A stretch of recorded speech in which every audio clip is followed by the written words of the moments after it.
All right. We are technically live. But hang on. I just realized I fucked up. I hardcore fucked up. Say something now. Hello. There we go. All right. Hey everyone, welcome to another exciting episode of the Velvetcast. Yay! All right, who's everyone's Persona waifus? I want to keep losing subscribers because apparently every time we say the word waifu on the channel, we lose subscribers. Oh yeah. Oh, really? Are you sure that's the correlation every time we say waifu? It's mine's Makoto, by the way, for what it's worth. Oh no, Persona 4 waifu. Oh, that's harder. Chie. Naoto. Josh, what's yours? Come on. It's definitely Rise. Ha! Okay. I'm going to accept that laugh as being thinly veiled derision. No. See, no, because my bias is against Yukiko. If you like Yukiko, Yukiko's great. Yukiko's great. No, fuck off. Comparatively speaking, to the rest of the characters in Persona, she's not as great. No, I would agree. She's good though. But she's good. Yeah, but she's like the C+ of characters. I give her a B. Okay, fine. I'm fine. A B-. I don't know. I find her. I feel like how Sora feels when people rag on Lars. Yeah, exactly. Come on. No, okay, look, a laugh isn't a personality trait, okay? Just because you have a unique laugh doesn't mean you have, like, a good personality. Does Yukiko have, like, a fucking Ojo-sama laugh? Oh, okay, I guess that's context, right? So you only watch the anime. Yeah. In the games, like, it was not, like, the pacing for her character development was really weird, because most of it came from, like, you had to do her social link, and if you weren't invested in that storyline, then you immediately, like, didn't like her anymore. Or, like, not even didn't like her anymore, but you just didn't feel for her like you did for, like, Naoto, or Rise, or Chie, or any of the other characters, even, I'll throw Kanji and Yusuke in there, too. Or, yeah. Yosuke. Oops. Because the whole deal was, like, throughout the story you got, like, bits and pieces of the characters and character and personality traits and that kind of stuff that helped kind of, like, even if you didn't do their social links, you still got an idea of who they were. With Yukiko, it was way hard to do that. By the way, welcome to Velvetcast episode 27. We're on 27. I was just about to say, is this the Persona 4 podcast? Are we doing this? No, I just thought we needed to address it. Okay. So I'm your host, Mitch, by the way. Hello, I'm Sora. Thanks for being here. I'm Josh. And this week we were going to talk about some general topics. We do have weeks, and I got to pull up my Trello at some point. Dude, I have not put up anything in my week because I don't know, like, a lot's going on. Like, E3 is happening, and I don't even know what we're talking about. You know, like, we have Steven Universe to talk about, we have Recreators to talk about. I have Wonder Woman to talk about. We have Wonder Woman to talk about. Hell yes. Because so there's a lot. There's a lot on the docket tonight. Okay. But the first thing I want to explain why this episode is called E3 1E3. so we're jumping into E3 right now. Yeah, we're gonna jump straight into fucking E3 because fuck it, why not? E3 happened. E3 happened over the course of the weekend, right? Well, it's starting. It's starting over the weekend. It's supposed to technically start on Monday, but Microsoft just can't stop. It just stops on Sunday. Okay, but so the joke for Microsoft in my mind was that the Microsoft CEO would come on stage and start openly weeping because they haven't had any big news or announcements in months, it feels. Well, their biggest news was technically Scalebound isn't canceled technically anymore. Like, the IP lives. Oh, what? God. Really? Yeah, what? It lives. I think there was like an announcement in May that like this Scalebound IP wasn't completely dead. What the fuck? No confirmation whether or not like Platinum's involved with it, but like that sounds so weird. Somehow. That sounds so fucking weird. Like, I don't know. Like, I let me put it this way, because I kept telling the joke that, like, essentially it was like, yeah, on PC and on PlayStation 4, you had all these really great, amazing games come out, and Microsoft just kept getting the fucking end of, like, the shit end of the stick. And Microsoft, I wanted the CEO to just openly weep on stage, and like people had to drag him off and stuff. That's what I wanted. I wanted that because it just didn't feel because like the last time I remember something big coming up exclusively for Xbox was Tomb Raider, and that. Halo 5. No, I don't count. I don't fucking. Do I look like someone who like Titanfall 1? Titanfall 1 was a while ago though, but but those are big games though. They're not as big as they used to be, but they're games. They're games that people like to play. I just imagine whenever I don't know, because you know me, Sora. We've had this conversation 1,000 times over the course of 10 years, which is man. You know who's never getting an Xbox? This guy. Yeah, so this was kind of Microsoft's big chance to kind of sell me on the Scorpio, which we now know as the Xbox One X, which isn't a confusing name at all when you're also selling a product named the Xbox One S. That's just, come on. I guess Nintendo passed their like naming scheme convention thing over to Microsoft. Like whoever they hired to like name things like consoles at Nintendo, and like fired. They just got hired at like Microsoft for this. Oh yeah, the naming convention staff. Jesus Christ. Honestly, I would have been fine if they just called it Scorpio. You know, like that's as far as dumb code names go. That's an okay one, like Xbox One Scorpio or something. I don't even know. But Sora, where else would I get my Xbox One X?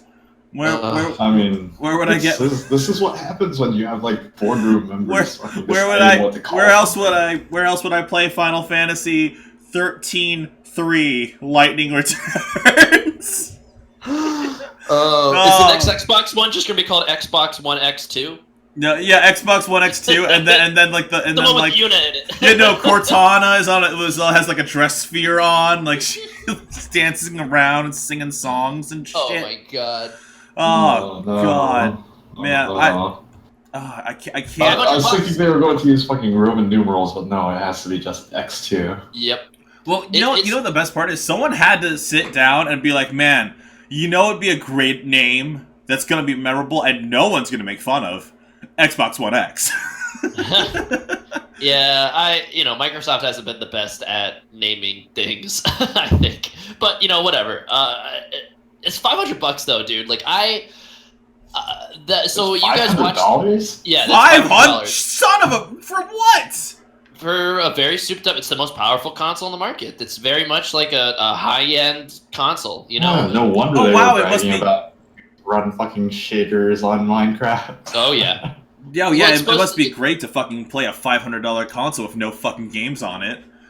Okay, so there are games on it, but it's just... A lot of those games are also on the PS4, And it's just... It's like if you're spending $500 on like console, you might as well just go save some more, like $100 more bucks, and build a decent PC. Exactly. Which will probably be stronger. If you're in the market, if the words 4K like HDR gaming sound attractive to you, and you care about that shit, and like when they're bragging about how many gigabytes of RAM this thing has, like if you care at that point, you might as well just go a little bit extra and get a PC. It's just way more. Granted, there are like certain distinctions that you have to make, like like a PC game is not going to be the same experience as like playing on a console. It's very much a more active experience, and some people just aren't in the market for that. They should. At the same time, it's like $500.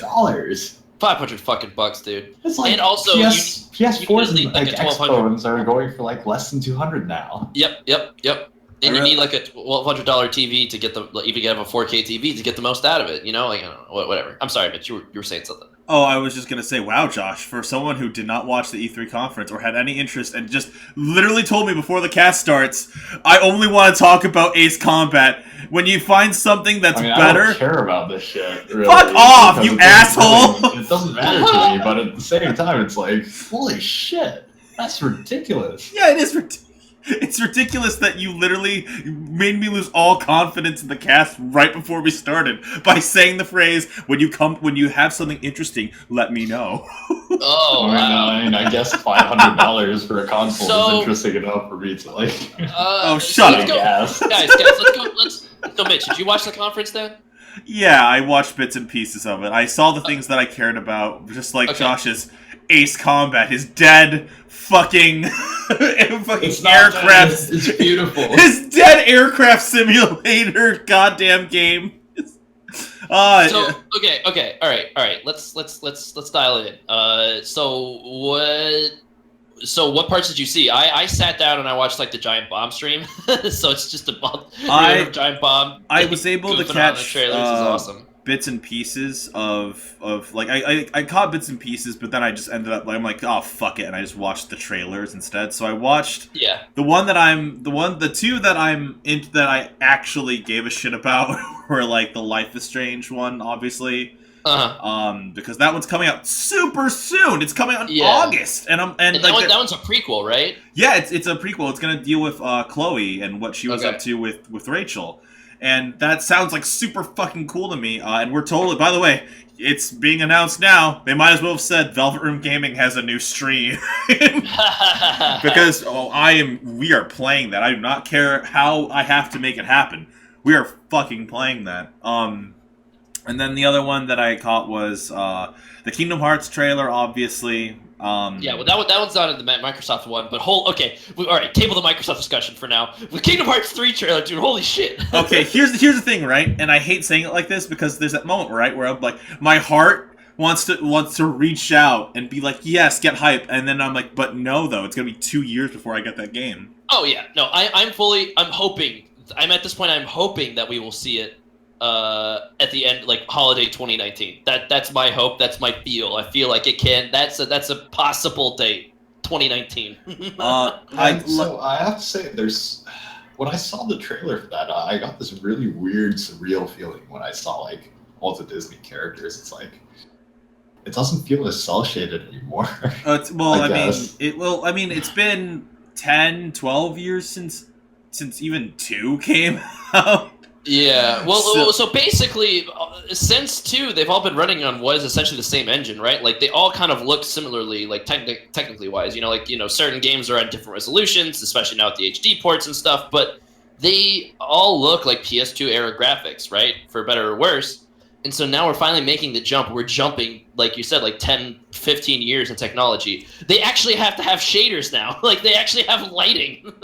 Games haven't had lighting before. The one thing I will say is, and the thing that got me a little hyped was the fact that, the Keyblade changing thing has been it's always been a thing with 3 associated with these trailers, right? The Keyblade would change to different forms. You used to get to see different styles. It's the command deck style from Birth by Sleep or from 3D that's just implemented into the new game, and it has a better visual to it. So like when I see that, and I saw Sora summon his Bayonetta arms to attack people.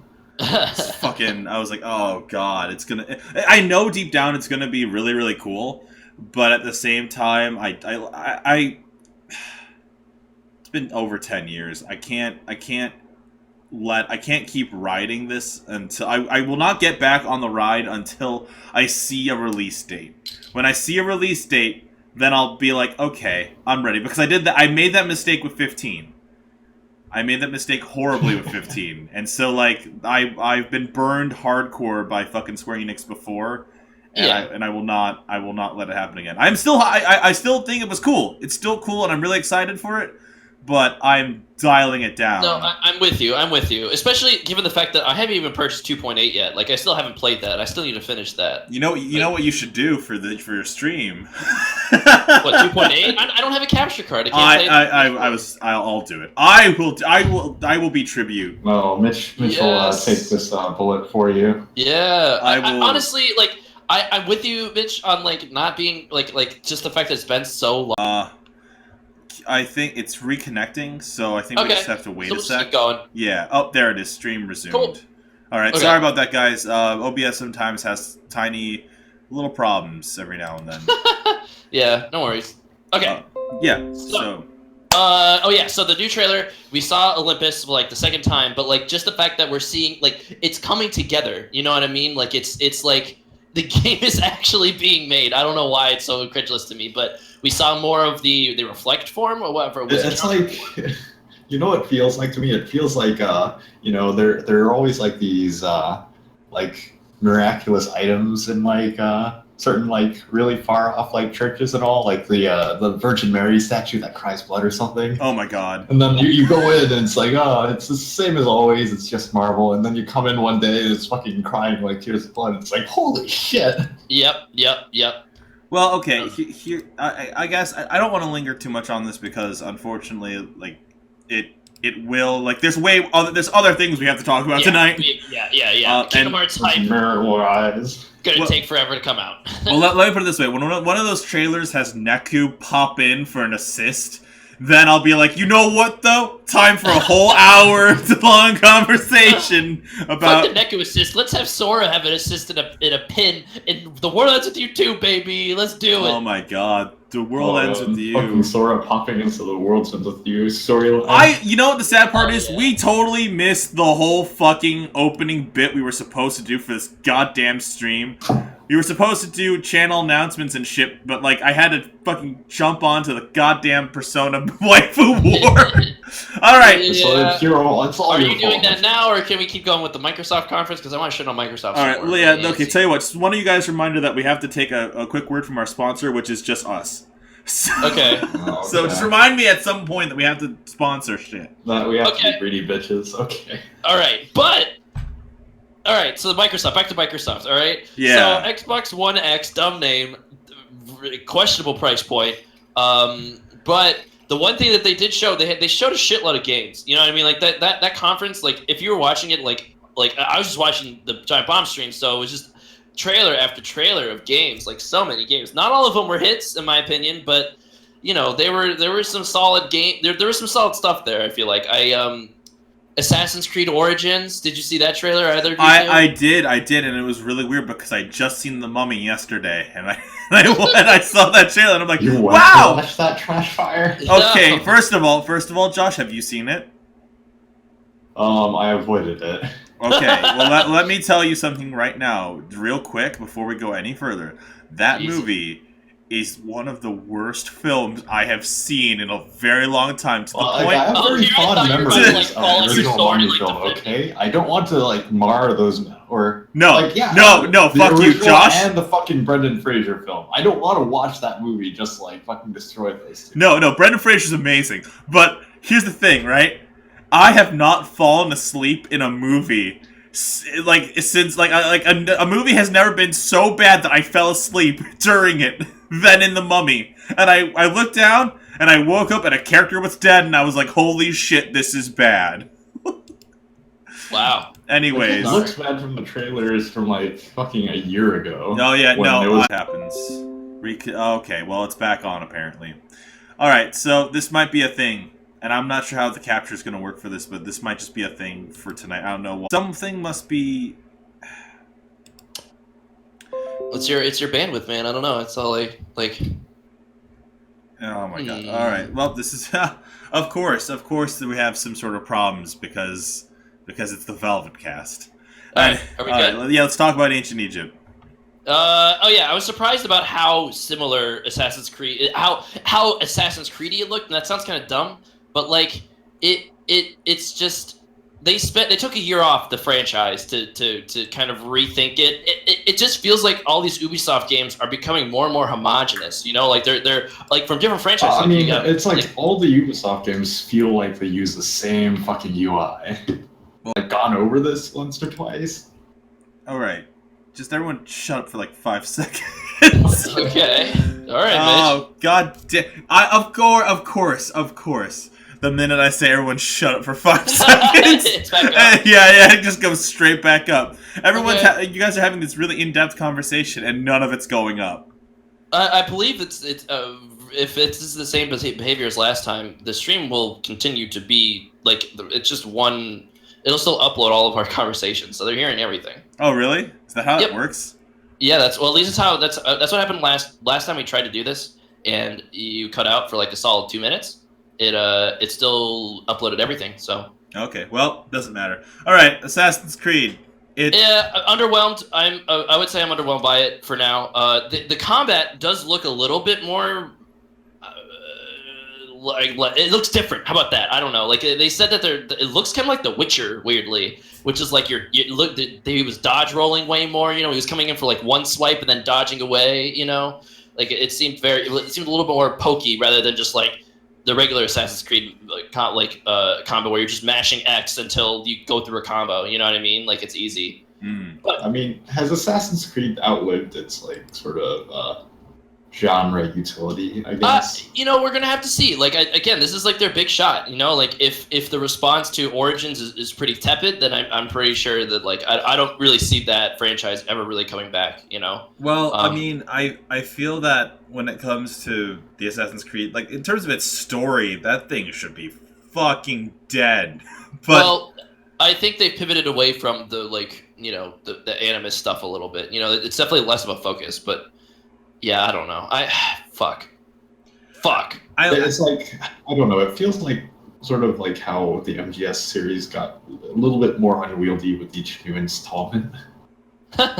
Yeah. Like no matter how much I love those games, it's like they all feel like they have the weight of like all the previous MGS stories like behind them, sort of like weighing them out a little bit. Well, I'll tell you this much: when it comes to like the story of Assassin's Creed, like I feel like my favorite one's Black Flag, and I feel like it's because it doesn't deal with animus bullshit as much as like it's mainly about Kenway and all the cool shit he's up to. I don't know. It's all the cool pirate shit, and it's not less about fucking ultra alien destiny bullshit. I don't know. Anyways. Yeah. I don't know. We could bash on this all day. Like, yeah. But okay, more games I'm excited about. I'm trying to think of what I really liked about the conference, which was just basically games that I'm gonna play on my not Xbox. Ori and the so the Ori and the Blind Forest sequel. Ori, what is it? The Will of the Wisps, I believe. Yes, Ori and the Will of the Wisps. They showed a trailer off for that. Ori and the Blind Forest is one of my favorite like Metroidvania games. Beautiful 2D side scroller. I highly recommend it. I'm excited. Like it looks like what they've shown so far looks really similar to the first game. So I think I know what I'm getting into there, which is great because I'm probably gonna buy it day one. I don't know. Sea of Thieves. Did you guys watch the trailer for Sea of Thieves? I didn't actually catch that. Do you know what it is? No. Well, I guess I should explain anyways for people watching. So Sea of Thieves is made by Rare. It's kind of like a pirate co-op game, is what it looks like. Like the game trailer they showed was like that it's 4 players starting out on like a pirate ship, and like they go like have like they have like a treasure map with a riddle on it, and they sail to this island, and there's like some combat. They have to fight off some zombies. They find a treasure. And I'm fasted, like skipping over everything and whatever. But so then they find the treasure. One person carries the treasure chest while everyone else has to defend them while they're running back to go bring the loot back to the ship. They get back to the ship. They go sail out. And then another cruise ship runs into them at sea. This is supposed to be like a multiplayer, like seamless multiplayer thing. And they have a battle, like a sea battle. It looks interesting. It looks like one of those like always online games, like kind of like Destiny and stuff like that. Like I feel like that's the theme this year. There's a lot of Destiny-like games are coming out or being shown, and Sea of Thieves looks like that, but with pirates, and it looks fun. The art style is pretty charming, very stylized. But I need to see more, I guess. Yeah, I don't know. Has some whimsy to it. Yeah, honestly, like at the end of the day, like Microsoft had a lot of games. But like none of them were like big, like oh fuck, I need to play this on the Xbox One, you know, like even their big exclusives didn't really hit home for me. Like the new Forza game, like I'm not a huge racing guy, so that was never gonna hit. But that one looks fine. It's more racing with prettier cars. It looks like real cars now. Sweet. I mean, there's certainly a crowd that enjoys racing games. But oh, definitely. I feel like it's getting smaller and smaller. Well, and I think those people are probably already have an Xbox One anyways. You know, like if some people who are into Forza already have an Xbox One to play Forza. You know, like I'm not sold on an Xbox One by that series. I haven't bought it yet, right? So I don't know. Meh. Let's see. Yeah, I don't know. Like there are some games that I'm excited for, but Microsoft just flat out did not sell me on the Xbox One X. Like I feel like I have no reason to buy that system, and this was their big chance to like resell people on the Xbox brand, you know, and I think it just might be too little too late for them, which is unfortunate. Man. You need the Xbox One X to play Minecraft with shaders. Right, like, okay, fuck, like, yeah, let's play Minecraft on my PC, you know, and it's... I really want Microsoft to do well because I feel like Sony and Microsoft need to be good competitors with each other. We can't let either one get complacent, you know, like, the better that one of them, like, the better that each of them do, like, the better, the more they're in competition with each other, the better it is for us gamers, I feel like. So my opinion is that I enjoy that Microsoft is doing bad for like their net management. I enjoy that, but I think I agree with you. They really do need to like be putting up a better fight, or else we're going to be in danger of, you know, and to be there clear, being like, no real competition. In a vacuum, the Xbox One is doing fine. You know, it's just that the PS4 is doing so immensely well. Like, it is shattering all expectations that it makes the Xbox One's market share look really pitiful by comparison. But, you know, like, pound over pound, the Xbox One is still, by all means, a successful console. I mean, it's fine, but it's like, it's definitely getting cell processor and stuff like that, but it's still disappointing that, well, that's like the one big trump card that I feel like that Xbox has over PS4 right now, is that you can play backwards compatible. Xbox X. I would give it a solid X out of XX. You just sound so dejected. Like, it's so stupid. I literally can't. I can't deal with how fucking stupid that is. It sounds like if I was 13 years old and I was like, you know, it'd be a cool sounding console name, the Xbox X. So that you see, this is what happens when, like, you know, you hire like suits to name your shit, because they're like fucking, you know. What's next? The Xbox Equinox. Like that's good. Xbox Equinox. There you go. Yeah, that's the next Xbox. The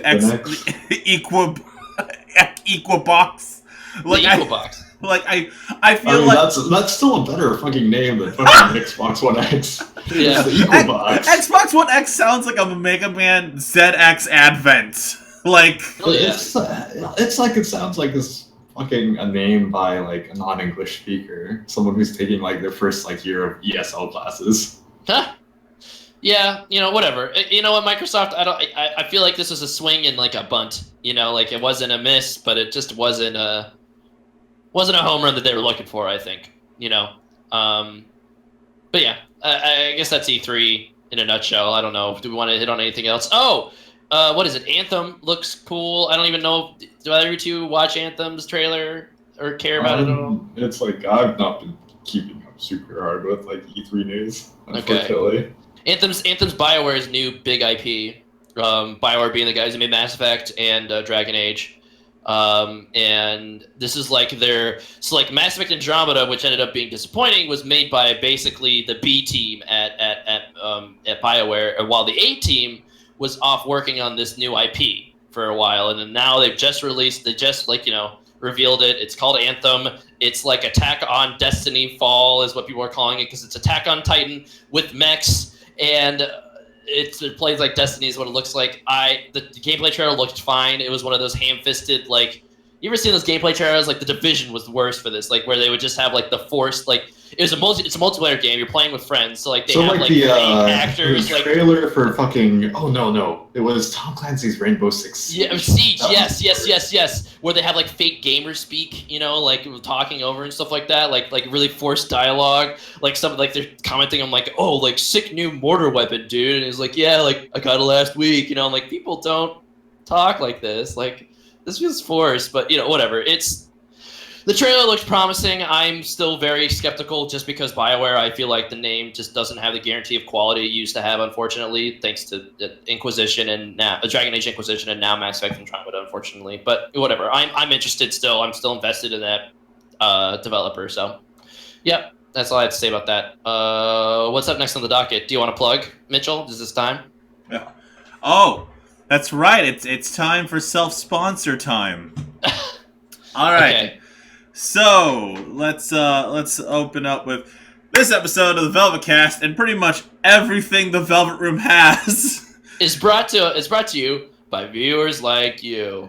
Literally, yeah. because The Velvet Room started a Patreon last week, and I think this is the first time we're actually mentioning it outside of like. Oh man, are we going to start having like funding drives every like month? You know, like NPR does. I don't fucking. Okay, look. Anyway. No. Okay, look. All right, here's the deal, guys. We've been doing this YouTube game for 10 years. Me, Sora, and Josh have been doing this for 10 years. We used to do different projects and stuff, but essentially we've been on YouTube for 10 years. We never have ever done anything monetary. We've never monetized any of our videos. We've never done anything like that, and I don't want to monetize our videos. I hate when you watch a 2-hour video or like you're watching an hour video and there's like 4 ads or 14 ads scattered throughout, right? So I decided that that's not how we're gonna do things. But seeing as we're grown-ass adults and money is kind of a thing, and funding for the channel is sort of a thing that I can't kind of do. Like, we can't keep doing this without some sort of other incentive, I guess, which is a weird, shitty way of putting that. Well, it just becomes kind of a money back. It's just the opportunity cost sometimes is too high. Yes, exactly. Yeah, I'm sorry. I'm always weird with this kind of shit. Yeah. Essentially, we created a Patreon. You can find the link down below. It's Patreon. Patreon.com/VelvetRoomGaming. And if you guys want, you can become patrons there. Now, here's the thing. I wrote like different tiers and stuff, and I wrote all of this shit. But that can change at any point based on suggestions from you guys, because honestly, I just kind of wrote a bunch of shit. Like, I wrote a bunch of stuff that I thought maybe you guys would want, and I'm not entirely sure if you want it. But if you guys have suggestions, and like, feel free and let me know. And then like, because someone had said like, hey, are you guys gonna do an exclusive stream? And I'm like, that sounds like a fucking great idea. Like, if anyone donates $1, you get access to an exclusive Twitch stream that I'll do. Because fuck it. That sounds fun. So like, and then like, people here on the Discord are freaking out because Scott Nanaki has the golden goob fucking role here on the Discord. So if you join the Discord and you are a patron, you get your own little title that you get to show off to the other goobs. But yeah, so if you want, and here's the thing. It's only if you want to. I really hope that none of this pressures anyone to do it. I just want people to know that it's available.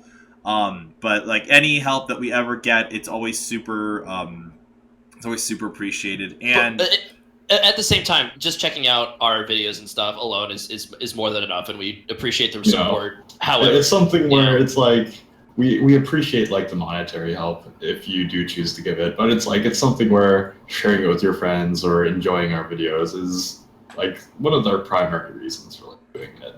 Yeah. Yeah, I'm sorry, Josh. I'm horrible at this. For you guys, like, it makes a bigger difference. Like, make sure get the word out there. I guess. Yeah. Over like just the monetary assistance, it helps. Oh, and Mitch has been like solo manning this like hardcore for a while too, so it's like. Yeah. Oh no! As you can very blatantly tell from how awkward I'm making everything sound, I am super not used to doing this sort of thing, like sponsorships and garbage and patrons and all. Blech. But anyways, I wanted to let everyone know right now, we do have goals set up for the Patreon, and the first one is if we hit 10 patrons, I will set up the Saturday streams permanently, and we will do we'll do games that day. So, like, we have goals specific to how many patrons we get. And the more patrons we get, the more stuff we do for the show, I guess, is a good way of putting it. Although, I'm always just like, I just want to stream anyways, though. Like, fuck what I said earlier. But anyways, yeah, so the first one is 10 patrons. We have 2 right now. And it's more, and I'm really surprised, and you guys are amazing and awesome, and I cannot express enough how much we always luck out with like having really awesome fans. Yeah. So yeah, if you guys want to, go ahead and click it down below. If you don't, that's also super fine, because the show goes on. And speaking of the show, what are we talking about next, Mitch? Oh, So, I had a segue that had no end to it. So, and speaking of shows, you know what show we've been all watching? Recreators. yay! The second episode.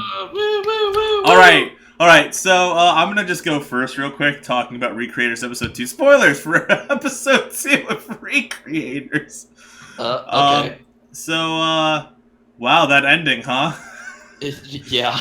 When fucking Gary Oak Stan user fucking Durara bullshit guy comes in. Hell yeah, dude. And I'm like, okay. So I remember we talked about it last week, but at the end of the first episode last week, I was really like on the fence, right? Yeah, I wasn't sure how, because I was like, man, this could really drop really, really fast. But no, it went straight for like there. I like the fact that it changed up what kind of characters came through. You had like a Madoka Magica, well, not Madoka Magica, but you had like a magical girl. Yeah, like a Precure magical girl come through, Sailor Moon kind of character come through, and then you had fucking like rival character Sho Minamoto, like bullshit, like. I mean, that's what he looks like. He looks like if Sho Minamoto and fucking Shizuo and Gary Oak and Dio had he really does look like Norgy, and like fucking out of that rose this character. like it threw me for such a fucking loop that I'm like, holy shit. Like I was like, man, I could watch another episode, but I'm like, no, we have to wait. We have to wait for it. I mean, I'm not obligated to do this. No, you're not. I am. Because I'm the only one who shows up for anime nights with the goobs. So, sorry, I work those days. No, it's okay. That's another thing. So, like, we were watching it, and like, to be honest with you, up until that point, like, I like the fact that the episode kind of had like.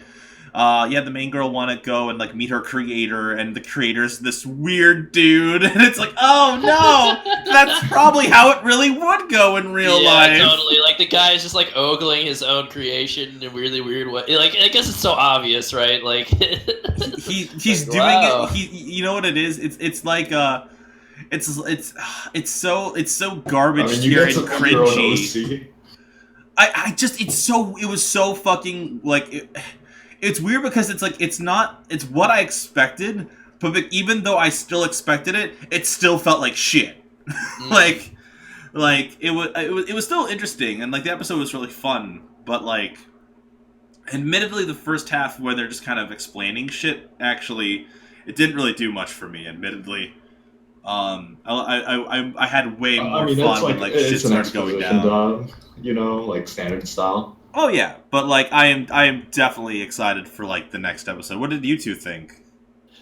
I'm still not entirely sold on the show just yet. Like I will say like the introduction of Mr. Durara makes me a little more curious. You know, like I'm sold for like I'm in for episode 3, of course, but it still just feels like a lot of the character designs are pretty. They're clashing with each other, I guess, which makes sense because they're from different, imaginative. They're from different worlds, basically, right? So I guess it makes sense that they all look different. But it really does just feel like they're just trying to make a checklist of all of the anime tropes, which is fine, I guess, but not really what I'm super like excited about. Oh god, someone just sent a picture of the guy onto the Discord, and I looked at him and I'm like, oh no, it's purple-haired Alba. Like, oh no, it's purple-haired fucking Keith from Voltron. Fucking Keith, man. Oh no, it's Keith. Fuck you, Keith. Fuck Keith. I hate Keith. Do you hate Keith? No, I like Keith. Keith is just such a hateable name, though. You know what I mean? Oh yeah, no, it's a real shitty name. I forget what's Blue. What's Lance? Lance. I was immediately on Lance's side on hating Keith just because Keith is such a shitty person's name. Like it's just like, oh, it's Keith, and I'm like, oh fuck, yeah, you're right, it is Keith. Oh, you know what it is? It's because of Yu-Gi-Oh. It's because of like what was the guy's name? Keith. Fucking Yeah, Bandit Keith. Yeah, Bandit Keith. Yeah. It's such a like American flag. Tool, man. And like it's shit. I don't hate Keith. I like Keith. It's just that it's a very hateable name. It's like Chad, like the two bros, Chad and Keith. But back to Recreators. It's still I'm still really not invested in the plot so much just quite yet. Like there's just not enough intrigue there for me. But if they make the character interactions a bit more interesting, then I'll be good. It still seems well made and stuff, but I'm excited for the third episode, but I'm not like ecstatic about the show just yet. I feel like it's one of those things where it's like I'm still excited, and I know that I guess I'm like overexcited because I saw The Stand and I'm like, oh. That's true. The Stand was good. Oh, it looks like straight out of Persona, but like it's one of those moments where like I feel that the reason why I'm excited for the show is because this is like the second episode ended with another make or break, because you either double down on this or you back the fuck down. And you make a shitty show. Yeah, exactly. So like, there's the moment where I'm like, okay, when's the back down gonna happen? Because if the back down doesn't happen, then I'm gonna keep watching. But if it backs down at some point, I will back down myself and probably not watch the show. So what would constitute like a critical back down for you? If it loses momentum, the show had a very, I wouldn't say story thread wise, it's not a very interesting start. Like, episode 1 was not a very interesting episode. But I liked the concept, even if it seemed like there's a movie called The Last Action Hero. And the whole idea is that Arnold Schwarzenegger is a character is a character in a movie, right? And then he becomes a real person, and characters from the movie start leaking out into like reality. And so, and it's the fish out of water humor kind of stuff, and that's what the anime reminds me of. And so, like, it's one of those things where it's like, because of the way the anime's set up, and because of how like it's like, oh yeah, the fact that like they showed us that it's not just characters from one world popping up, it's like from multiple worlds.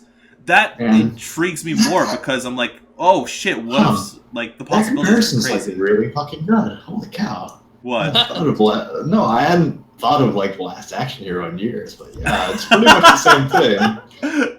Well, that's the thing, right? So like, there's the moment where like I'm interested, because I'm like, wow, now all I have to do now is continue rolling this through and like showing characters like, oh, this is a character from like, I don't know, like a fucking hentai game, or like this is this is a character from like, oh yeah, this is the useless main character from that one stupid show about like a kid who gets stuck in an MMORPG.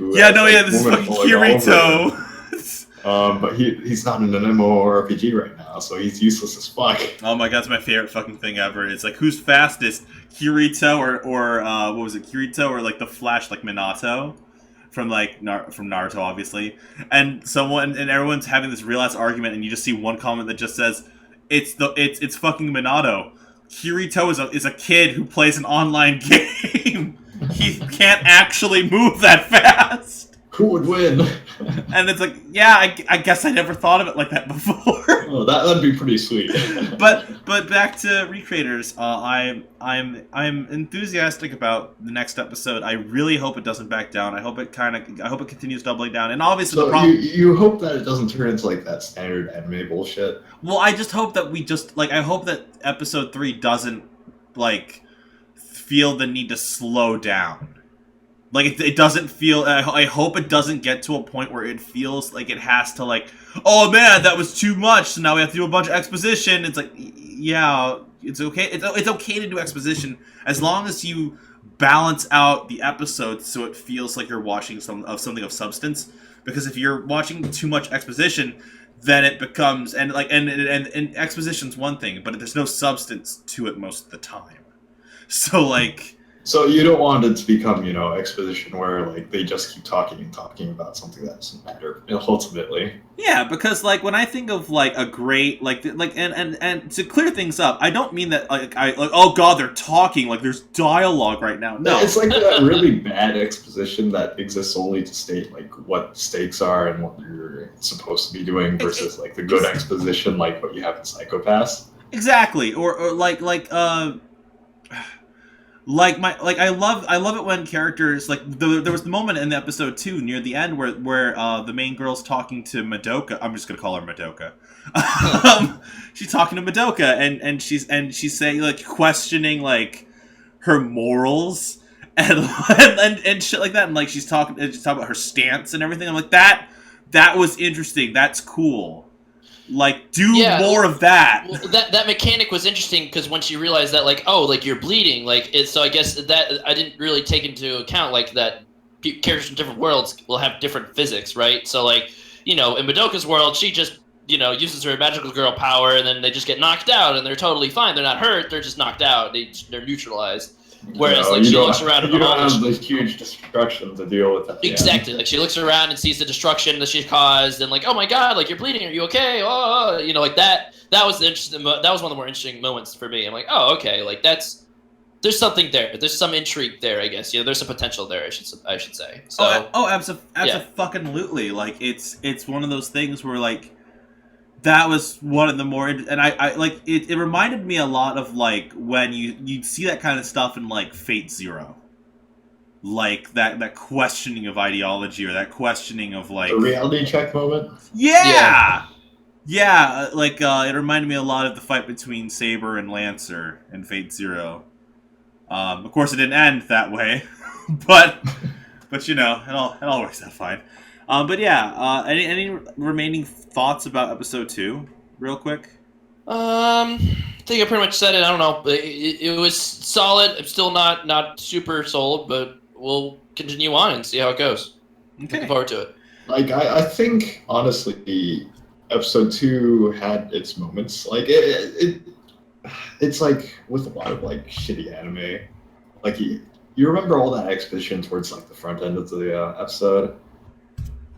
Where like our blue-haired mage girl like is talking for like 10 minutes straight. Yeah, no, yeah.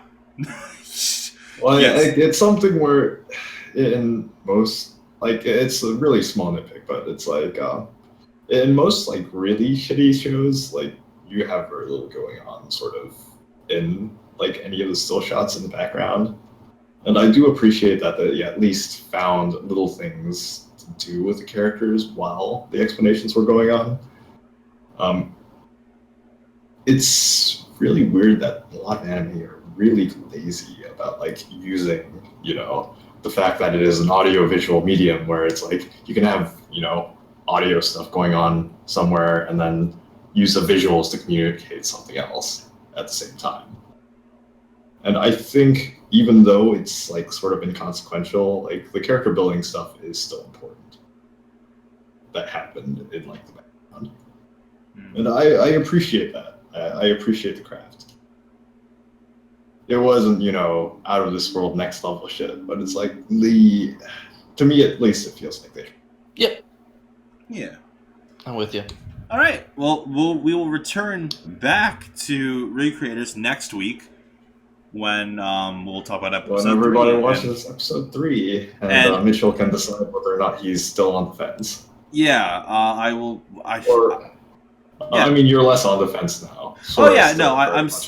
I'm getting closer to wanting to like just watch it full without everything else. But anyways, okay. So with that being said, do you guys mind if I just roll into the next one? Actually, sure.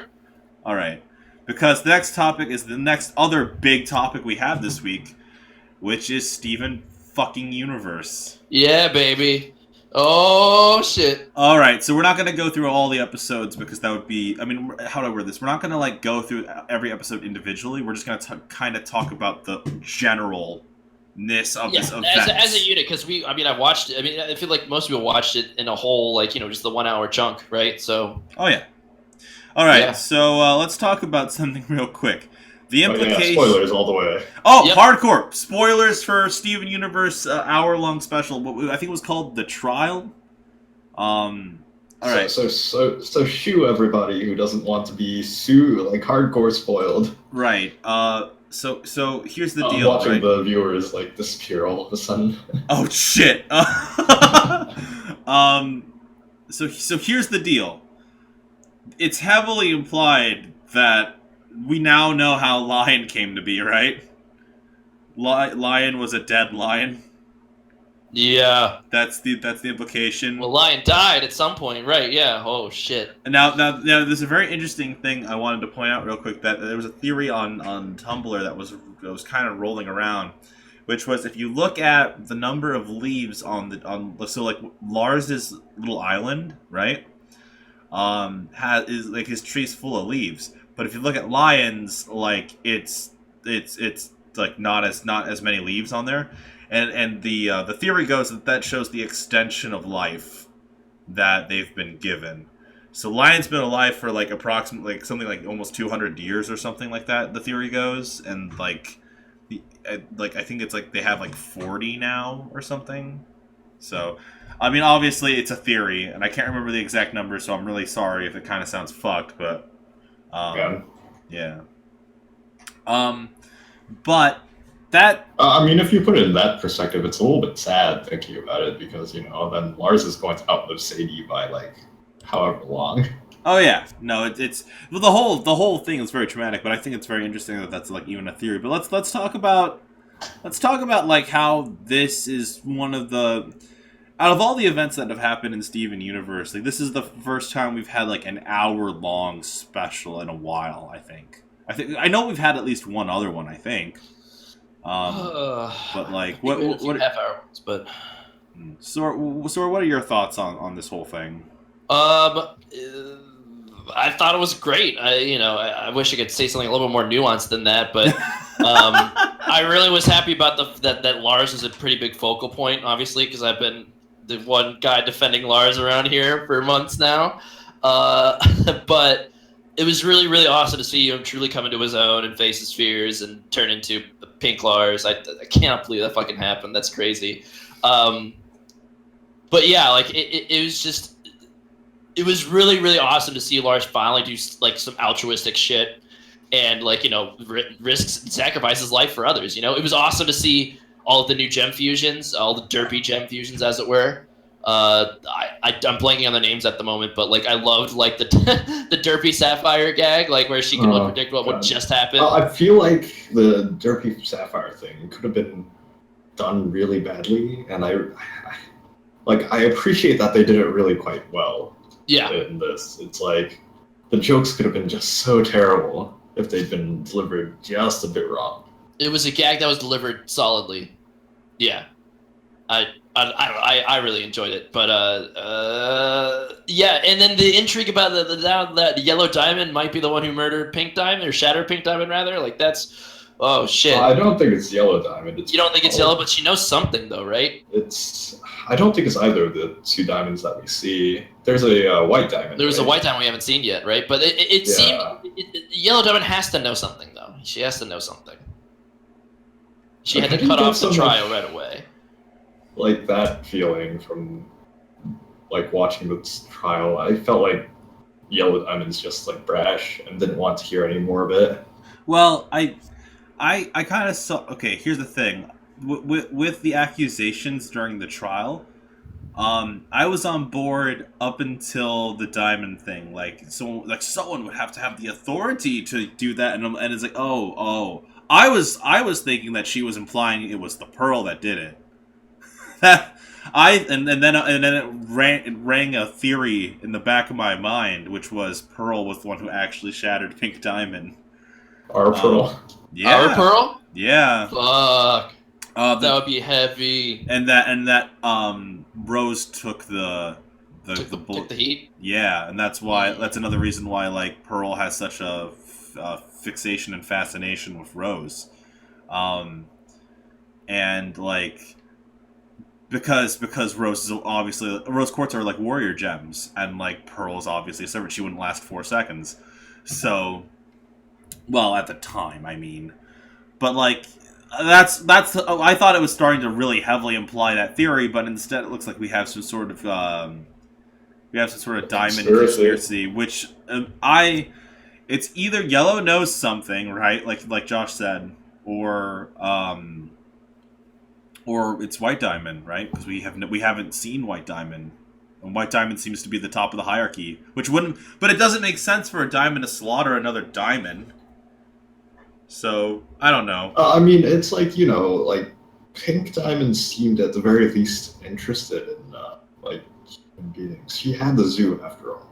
Oh yeah, that is true. And it's something where I feel like that allows for there to be like an avenue for friction between like the diamonds. Like yellow and blue seem to both genuinely mourn the loss of Pink. And I do not think that yellow knows anything about like Pink Diamond's like whatever happened to Pink Diamond, just as dismissing this as like stupid stuff that's getting in the way of like having revenge for Pink getting killed by Rose. I really think it might just be some kind of friction between Pink and White over human beings. Let this. This is all wild speculation, but that's sort of what I drew from it. Yeah, I don't know. This is a weird one. I mean, obviously well, first of all, I just wanted to say real quick, the person who voiced, oh god, I forgot the gem that did the trial. Oh, son of a bitch.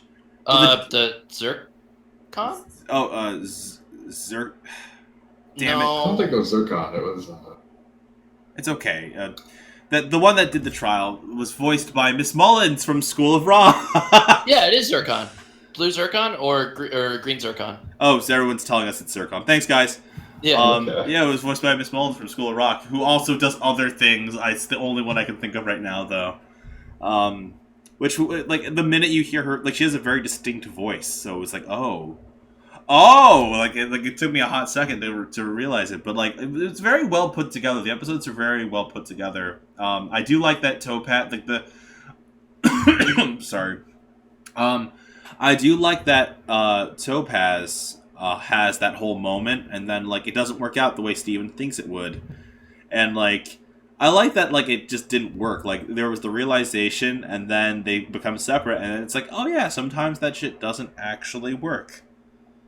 And it's like, oh, I don't know. There's something about it that was just like everything Steven does. Like most of the time, it like works out hardcore fine, but sometimes it doesn't. And I'm just kind of. It was a weird moment. It was a weird moment because I know deep down it's like, no, Steven, but at the same time, I'm like, yeah, it wouldn't work though. So, right. Yeah.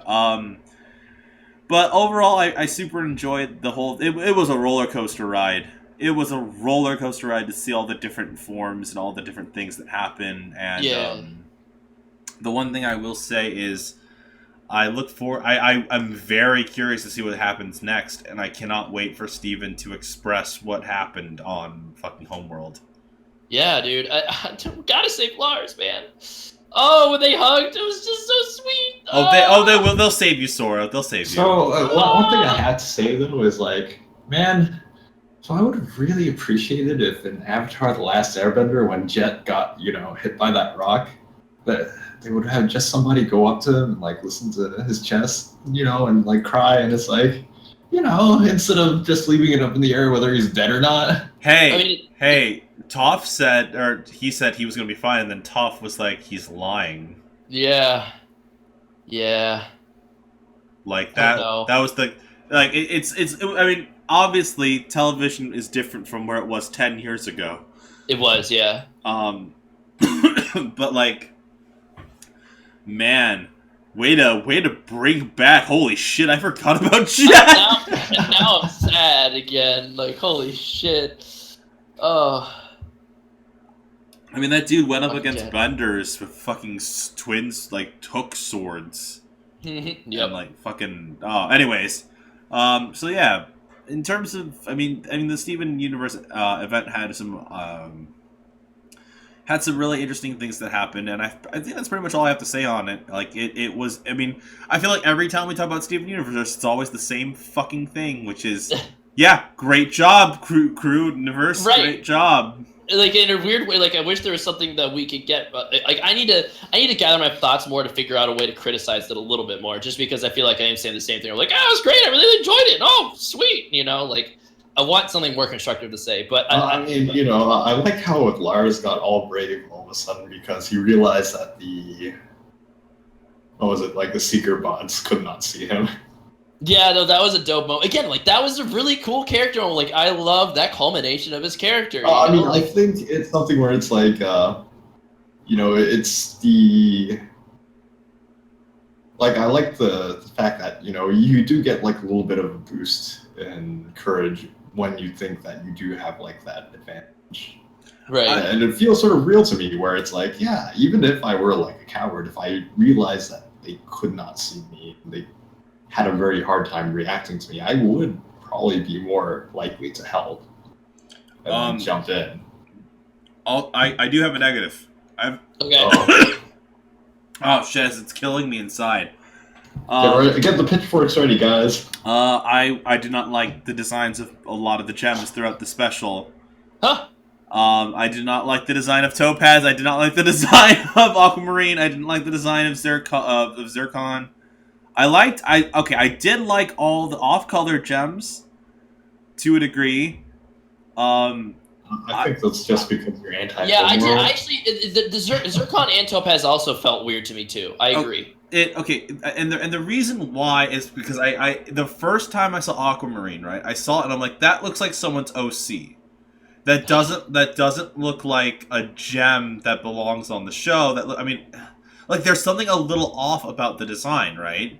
But like, and that's just my opinion. I mean, obviously, it's what, like, obviously she's an official part of the fucking I mean, you could canon. probably say the same thing about fucking like Lapis. Well, of course you could say the same thing about Lapis, but like the difference is that Lapis was like an established character from episode 20, and you compare her designs to like the crystal gems, and there's some similarities. And obviously, I know that the reason why they're designed like that is because they are purely homeworld gems.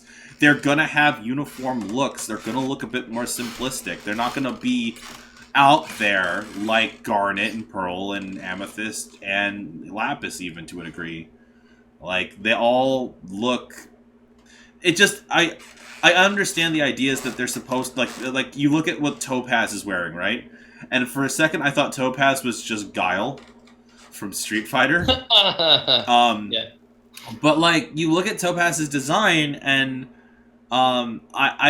it's obviously that it's the uniform that Jasper's wearing, and I didn't think about it until I had to see it again. I'm like, oh, that is the space uniform look that you're trying to go for these characters. It just, for some reason, doesn't look as... it doesn't fit in, like, in my mind, it just doesn't look like the way it does. And I didn't have this problem when we visited the zoo, and we saw all the different forms of amethysts, and we saw all the... we saw Holly... Was it Holly Blue something? Holly Agit... Whatever.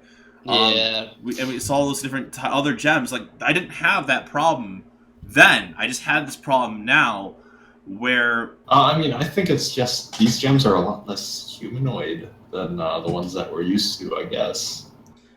I don't feel like that's the term that, like, I would use, but... It's just something feels a little off, and I can't... But I think I'm generally, like, I'm not a very big fan of most of these new character designs, but at the same time, I can understand them. No, it's something where Steven Universe to me is like, it's never been carried by like having like best looking character designs. I don't know, Josh. You've got fucking Onion. But okay, look, like in the show. Okay, you're sidetracking. Like, I've heard the argument that Steven Universe isn't necessarily a good-looking show, but, like, at the same time... I'm not really arguing about the good-looking show aspect either. I'm talking about, like, it on, like, a design sense part of it. Like, I mean... I don't think it's a completely unified whole as far as, like, the character designs go. I mean, I wouldn't go that far. Josh, I wouldn't go that far. I'm going as far as this. I'm sticking where, because like I said before, I had no problems whatsoever before this event. It was just this event very specifically and the way the gems looked for this, and now we're talking in circles. So okay, so that's what I have to say about the special. The special was fun. It was interesting. Let's move on. Okay. Are we done with Steven? Sword, do you have any final thoughts on Steven? No, it was good. I'm happy. Lars is awesome. I knew he was awesome the whole time. You all doubted me. No, I was right. Okay, you know what though? Okay, you know what though? What? Oh, okay. Is this where you come in and say that Lars was your favorite character the whole time? No. Lars was my favorite character. Okay. I don't know what you're talking about, Sora. I always liked Lars. It's not like we have recorded evidence that I didn't like Lars. Okay, look. Here's the deal. Right? I now understand where you're coming from because of the arc. Because he showed his ultimate weakness. I now understand where you're coming from, and will totally concede that you were right. He became a better character, and I will totally concede the fact that I can totally see where you're coming from. I now like Lars a bit better because of this arc. But before this arc, it was hard to like him. So that'll be my thoughts. That's mine, and it's okay. So I guess my one thought is, who would have expected Lars would become like New Lion? I guess. Right. Not no one the would. Twist is big, but that Lars turns into one of the main cast. He's at this point he has been promoted from a supporting character to one of the main really important parts of the cast. I mean, he is a acting plot element in the story now. Mm-hmm. Yeah, and he already has the burgeoning leader of a revolution type thing going on in Homeworld now. Yeah, no, totally. We'll have to see where it goes. Okay, and it's something that first seeing his character all those episodes ago, I would have never assumed that this would ever happen. Yeah, no, totally. It's definitely an interesting direction. I'll say that. I'm very curious and excited. Yeah. All right. Let's move on. Let's fucking in the bud. It's nipped. Nip. Josh can't pull it out from the trash again to talk about fucking Lars. Okay, what's up next? Shows just how much Mitch likes that character. No, whatever. Okay, so because it is Sora's totally right in the chat. We had to have a definitive endpoint so that we could stop talking about Steven Universe spoilers for the people who have been waiting for us to stop talking about Steven. All right. What's up? All right. Okay, so next up on the list is something for Josh. You didn't watch Wonder Woman. I did not. Okay. Well, fuck. What do we do? I hear it is pretty good, though. It is let's pretty good. Okay, here's the deal.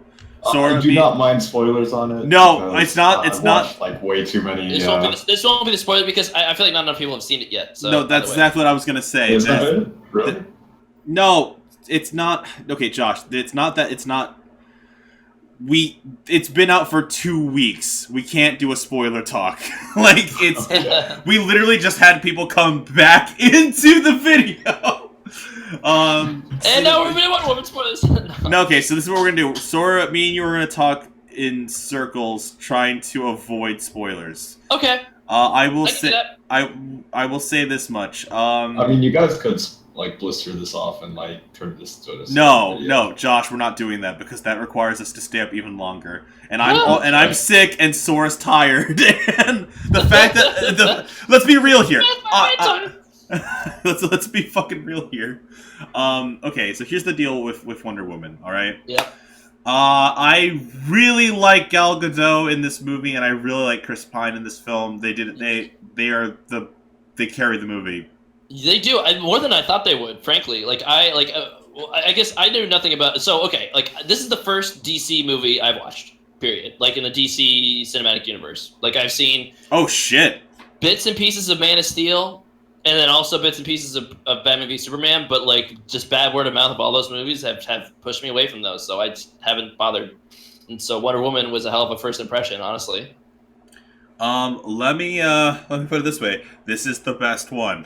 Right, and that's what everyone says. The best one by far. So welcome to the DCEU. Welcome to the pinnacle. So here's the deal, right? This movie blew it out of the water.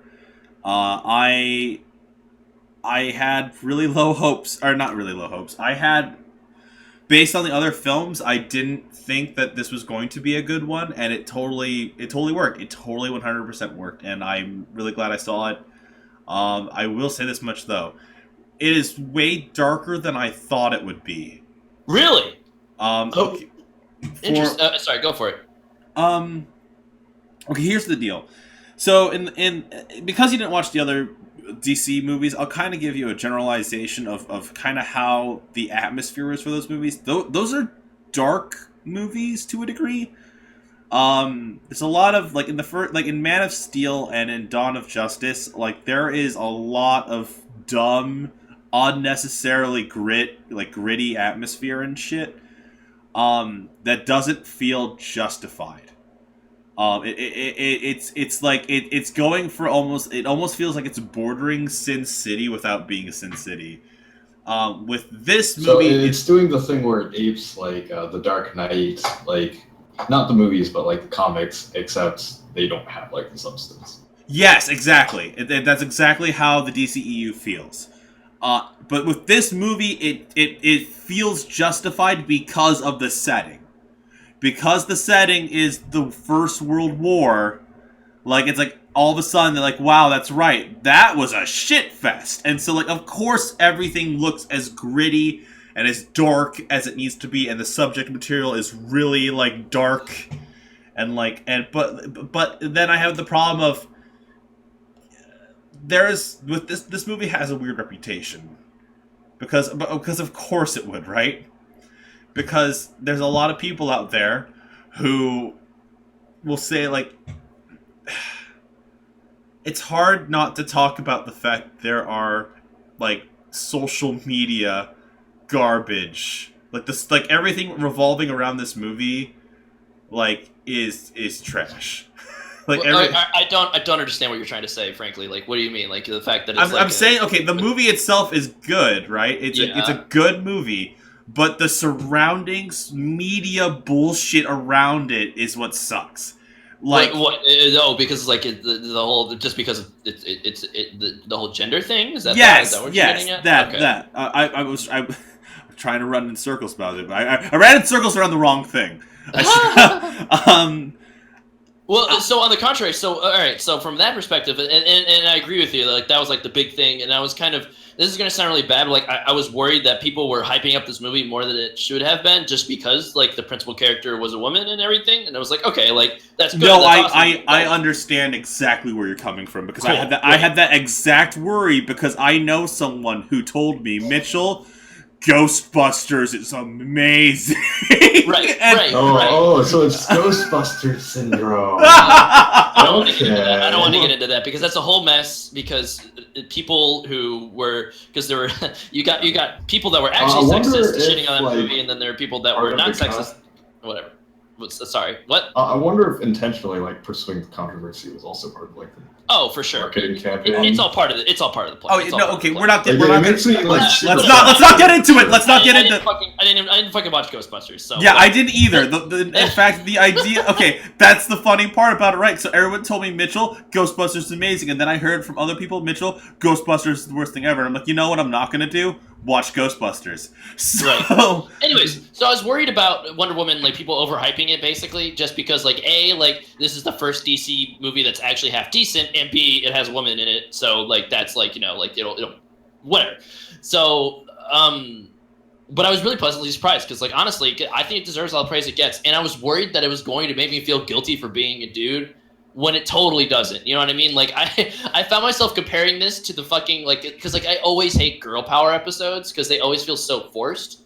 Because my main problem with them, and I'm going to compare this to, and bear with me here, the Last Airbender, the Avatar: The Last Airbender, like the second episode where they go to Kyoshi Island, and that's like the first girl power episode. We meet Suki. Oh my god! Ends up being a good character. Like I like Suki. I like her. She ends up being really cool in the later episodes, but her first episode was, I just hated it. I really did not like it. And the main reason why is because you had to drag down Sokka to be a sexist asshole to get your point across. You know what I mean? Like they had to make Sokka be like, oh, girls can't fight, girls are dumb, you know, and that's at like an early enough episode where you're still not even sold on the character. Like I hated Sokka for the first 5 episodes because of that, because they had to make him act like a douche, you know. In Wonder Woman, there's no like I was worried they were gonna make Chris Pine running around. Exactly. Like that's what I thought Chris Pine was gonna be, like, oh, the bumbling idiot, like dude, man, you know, just a goof on, you know, like, and they totally didn't. Like the movie was really good at empowering Wonder Woman and empowering women, while not you know shitting on men. You know what I mean? Like was the exact right way to do it, I think. I feel like the best. I felt like the way that Chris Pine's character, what was it, Captain Trevor? The way that character interacts with Diana, and like how it's never like a woman shouldn't do that sort of thing. It's always it's always a holy shit, you deflected a bullet with your fucking gauntlet. Those are always his reaction. It's never like, oh god, it's a woman doing this. It's like, no, the thing that she's doing is way crazy. Yeah, definitely. And it's not to say it doesn't avoid the whole sexism issue. You know? No, they touch on it when they do the London stuff. Yeah, like you know, like when the fish out of water stuff, like there are like, you know, a few like lines about like, you know, like the kind of the sexism of that world and stuff. But like yeah, like Trevor, like Captain Trevor, like Chris Pine is never there to be like, Diana, you can't do this because it's not a woman's place. It's more like, Diana, we have to move on. This is not our focus right now. And then she just is like, fuck it, I'm doing this, and then it's awesome. You know, like, and it I don't know. It's just really, really well done. And I am now, if anything, the movie has accomplished its main goal of selling the character of Diana Prince to me, because now I'm excited for Justice League, not for Batman, but for Wonder Woman. Exactly. That's exactly where I'm at. I'm excited for Wonder Woman, and I'm excited for actual, like, Hawaiian Aquaman. Aquaman, hell yeah. there's something about that, like, I know this is gonna sound really shitty, but there's something about, like, the idea of, like, Aquaman being a Pacific Islander that's like, yeah! Yeah, like, that makes sense, though, right? Like, it does. Like, I don't know what it is about, I know it sounds, like, weird, because it's silly. It's silly for me to be excited because it's the same feeling I had when Moana was like announced. I'm like, oh shit, yeah! Like, yeah, well, because honestly, like, that totally lines up though with that culture. I feel like, you know, like, it's like when I felt like Jason Momoa was going to be Aquaman, I'm like, fuck yeah, dude! Like, that lines up. Like, that makes sense, dude. Like, why didn't anybody think of that before? It's just dope. It's just dope. It's dope. But it just sounds silly, and I think the only reason it sounds silly is because I've never had like those moments before. Like, it seems like in the last 2 years, I'm like, oh yeah, Dwayne the Rock Johnson, and like yeah, Moana. Oh my god. Yeah, representation's really weird for me. Like I remember sitting in the theater for Moana and like almost shedding a tear because of just like, I'm like, what is this? What people feel like? Is this what, like, other people feel when they go to see movies? Right. Oh my god, it's fucking weird. Anyways, the point is that, like, I hope that with Wonder Woman's success and understanding how they did it and like how it feels, there's moments of levity, but there's also the grit to it. It does a nice job of blending that, you know? And I hope that they take that lesson and they don't drag Justice League into the Superman is Jesus fucking pile of fire. Because that is the fucking worst. Let's see, who was the director for like the stupid Superman v Batman movie? Zack Snyder. Zack Snyder, who is actually no longer...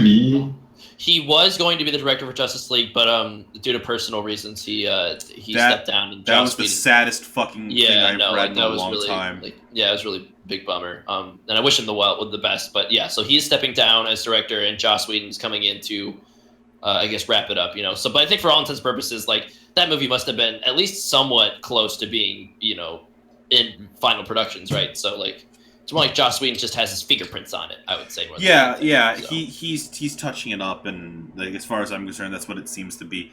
But like, I guess to finish off some Wonder Woman thoughts, because obviously we're not going to go too much into it. I just, it was a really great watch. And I Yeah. and I wrote a Facebook post that was just like, man, I haven't. This is the first time I've had fun at a DC movie in a long time. Well, I think the biggest strength of it is that it's not trying to set up like fucking 3 other movies. You know what I mean? It is. You can watch it by itself, and it doesn't like it. It's just its own movie, right? It's allowed to be its own fucking movie, you know, and that is something that I think is super praiseworthy. And you're right, like it's just plain old fun, you know. It's a solidly executed superhero film, which is held up a lot by the main characters, you know, like Gal Gadot. Totally fucking sold on her from now on. Put her in more shit. She's a really good actress, I think. I need to see Robin Wright in more shit. I made a Facebook status. So Robin Wright is the actress. She's done a lot of shit. She was in Princess Bride.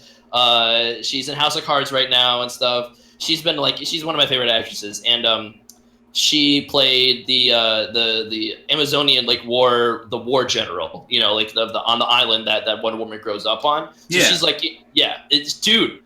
Her action scenes were so fucking badass. It's like, I need to see 2 hours of Robin Wright just kicking ass, man. Like, I need that to happen in my life now. There was this weird moment where I'm sitting next to like one of my friends who I went to go see the movie with, and I'm watching these scenes happen. I'm like, this is more intense than like most action scenes in other movies. Yeah, it was really well directed. You could definitely feel the Zack Snyder-ness in a little bit of the scenes, because some of the slow-mo felt like 300, but like it was tasteful slow-mo. It was tasteful slow-mo, I think. And the fucking main theme for Wonder Woman is fucking dope. Oh, okay. Can we talk about that real quick? Because this is a weird-ass moment, right? This is a weird-ass moment wherein, okay, what you don't know, Sora, is that theme was actually in Dawn of Justice, right? Right, yeah, I assumed, right? So. And I'm sorry, I read something in the Discord and it made me laugh. So, here's the thing. That theme appears in Dawn of Justice. The problem with that theme in Dawn of Justice is it doesn't sound like anything else in Dawn of Justice. It feels like the track was made exclusively for her, which it was, and it doesn't fit thematically with anything else in the movie. So, for the last year, I listened to that song and I'm like, wow, that's so out of place. And then I saw the trailer for Wonder Woman. I'm like, wow, it's that. I guess that out of place theme is her actual theme. And then I watched the fucking movie and I'm like, holy shit. That is a good fitting theme. Now that I have context to what it's trying to create. Like, it's a great theme.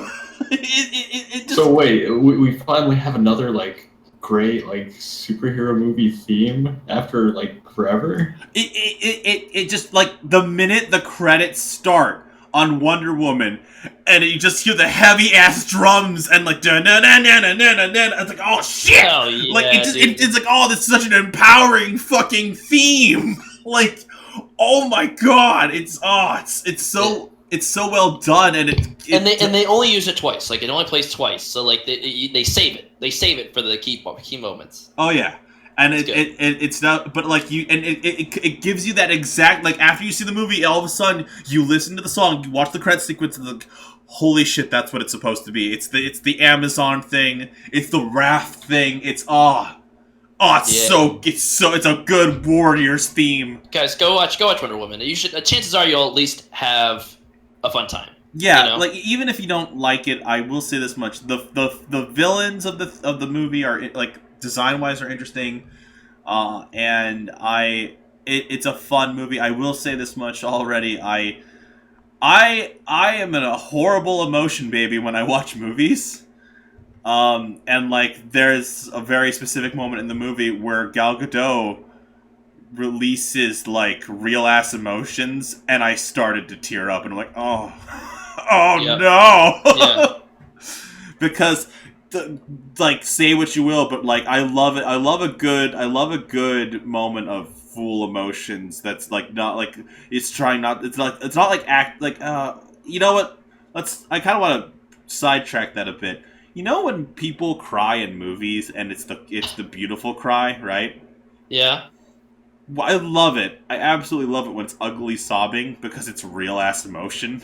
Oh, for sure. Yeah. And like, Feels more raw. oh yeah, no, that's the thing. The more raw the emotion is, the more I can relate. Like, the more like you obviously can relate to it. So it's like, oh shit, oh, it's too real now. So yeah, if you guys haven't gone to go see, if you guys haven't seen Wonder Woman, I totally recommend it. I will say, being a full 2-hour movie is a bit much, but it doesn't feel like it when you're watching. Yeah, it doesn't feel overlong at all. So with that being said, we have. I guess we'll go straight into questions. Yeah. Oh, one more random quick thing. I can't believe I forgot to talk about this. Did you guys see the new fucking Dragon Ball Z fighting game trailer? Is it the 2. Yeah, is it the 2.5D kind of thing going on with that? Yes, it's made by Arc System Works, dude. Like, I know. It's so dope. It looks good, man. That was like probably one of the gems of E3 I never got to talk about. Oh no! Don't worry, because somebody tells me there's gonna be a video in the future where we're gonna. It's like when we did remember when we did the Budokai videos? Yeah. And I started off the Budokai videos being like, man, I remember being in the Dragon Ball, and by the end of it, I'm like, oh yeah, I'm so hyped! Like that's what's probably gonna. Right. like it's like, oh man, now I remember why I don't actively watch Dragon Ball, because I fall for the trap way too easily. Dude, I fall for that. We buy it this day one, and we are playing this on the channel. Oh, I don't fucking care. Oh my god! All right. It looks so fucking good, dude. It looks so good. Oh shit. Dragon Ball Z, Dragon Ball Fighter Z. Look that up. Watch the trailer, because goddamn, it's Dragon Ball Z on the the Guilty Gear Xrd engine. What more could you fucking want? That's amazing. That sounds really good. That sounds really good. It's so good. Let's move into questions. Let's move into some questions. All right. So our first question comes from Nanaki Scott. Will you have a Velvet Room Gaming Patreon supporters game night in the future, like Friday the 13th supporter stream? Insert other multiplayer game here, etc. Heroes of the Storm, stuff like that. Ooh. So. Yeah, I feel the answer is yes, because like I said earlier during my horrible advertisement thing I tried to do and totally failed at, I'm up to any suggestions, any suggestions for the Patreon. I will say this much: I'm tossing the idea around of an exclusive stream for you guys, and what I'll probably do is I'll just make I'll have to figure out how to set it up so that only you guys get the listed or unlisted thing, or I'll figure something out with that. But yeah, that sounds like something that could be fun in the future. And let's see here. The next one comes from Water Tiger. What was your favorite book series growing up? Oh, nice. Who wants to go first? I'll go. Think on this. Oh, yep. Compass. Yeah. What's that? No, I have to think on this. I thought you said the Golden Compass. I used to read a lot. That's what I was about to say. Fuck. Whatever. Yes, my pick is the His Dark Materials, aka the Golden Compass trilogy. Fuck yes, those books were my jam. Don't watch the movie; it's really bad. I'm really sad they made that. That's like almost like I don't want to know what's more disappointing to me: The Last Airbender or the Golden Compass movie. Like that was an emotional roller coaster ride of feelings. What my little spiel right there? Yeah, holy shit. Yeah, I'm just so disappointed at that movie. But whatever. They're making a Netflix series now, and then also they're going to the author's coming back for a fourth book, which is insane. But the Golden Compass was kind of my first big, real meaty, really long children's novel that I got into, and I really love that world. I think that it has a really bad reputation.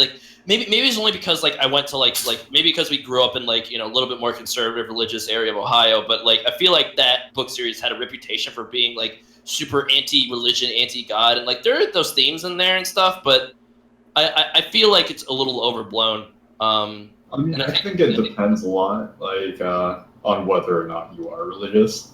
Yeah, definitely.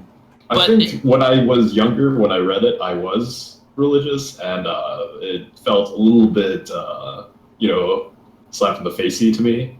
But at the same time, it's it was looking back on it, it was okay as a book series. Right. No, I don't know. I really enjoyed that world and how they built it up and everything like that. I love those books still. I reread them recently, and they're great. So, yeah, that's my answer. My answer is Shonen Jump. I didn't read a lot of books when I was a kid. Nice. Oh, I feel like complete shit. Oh no, Star Wars novels because I was shit. Star Wars fucking dope. Extended universe or no, like straight up anthology. I loved it. I loved the extended universe stuff. Like I was really into it for like a long time. And then nothing breaks your heart more than when the company tells you, "Hey, all that stuff you read when you were a kid that doesn't exist anymore." Nothing breaks your heart quite as much. Your fan fiction OC shit. No. Oh my god, no! It's super fucking real. Josh, I was gonna say, would your answer just be Gundam? I know how much you love Gundam. Oh yeah. It's your favorite book. It's my favorite book. I think my favorite book series from when I was younger would, like, not many people know about it, but I really like the Bartimaeus trilogy. Bartimaeus. Yeah, it was like about like a sort of alternate reality, like Britain. Oh, yeah. I read the first book of this. Okay, yeah, I know what you're talking about. It was really cool. It's like, what is it? They told the story through like multiple points of view, and what was it? Like the story for like the perspective of like every character except the demon that's summoned is in third person, and the demon's perspective is always in first person. And I thought it was really cool. And they did some really interesting things with the series. And I just fell in love with the world, and I'm sad that I will never really be able to return to it and like have a new adventure in it. Man, it ends really nicely too. I don't know why I dropped it. I finished the first book, and I agree. I really like that. Oh, it really gets better too. Right, like I don't know what happened. I should get back to it. Yeah.